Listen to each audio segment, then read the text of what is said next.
So in this section, we'll cover the sending of additional job reference data between Infigo and PrintIQ. So at Infigo, we support the ability to send additional job information with every job using PrintIQ's job reference fields.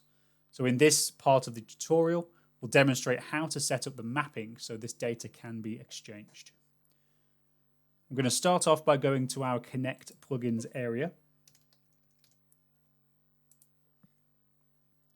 and then navigating to our PrintIQ configuration settings.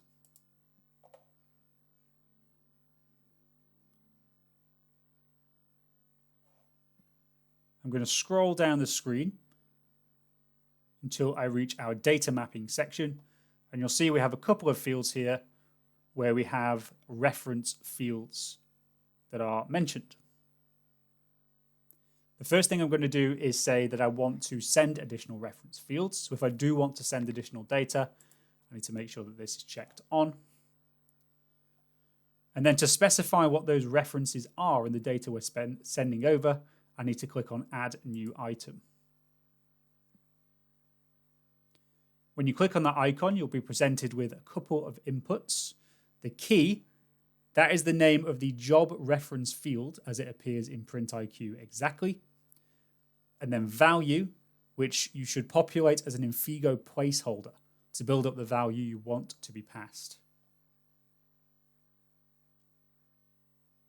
If you're not familiar with Infigo placeholders, we can find those within our admin area as well. So if I just search for placeholder overview and open that up, there you see a list of all of the order specific and order line specific placeholders that we're able to utilize.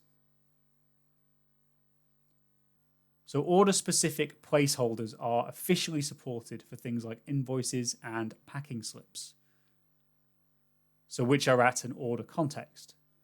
And order line specific placeholders are officially supported for things like job tickets, which are at an order line item context.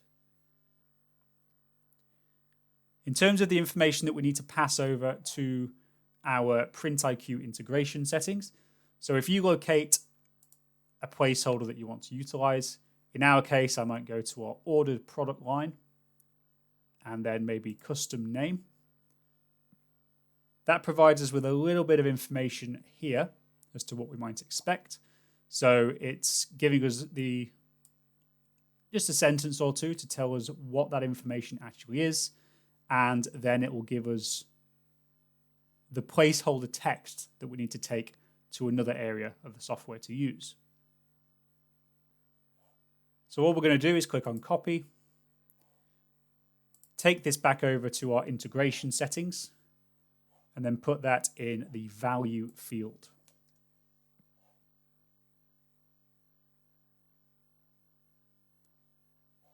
And then remember that your key is the job reference field from PrintIQ. So this is obviously just an example name, just to confirm to you the information that you should be bringing over.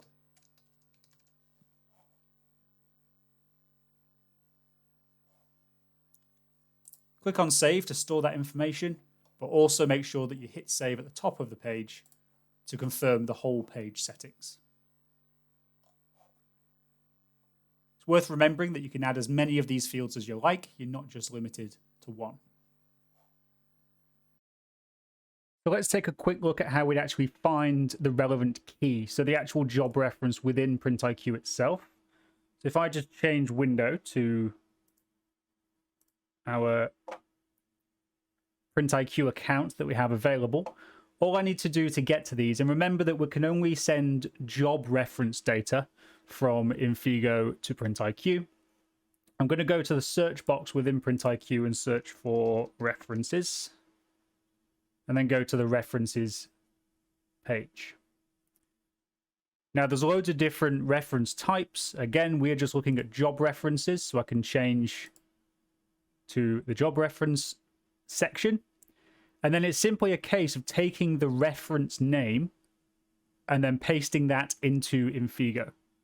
So for example, if I want to take job reference 5, put that in as my key, And then whatever the value is that we've taken from our placeholder area, that information will then be passed into job reference 5.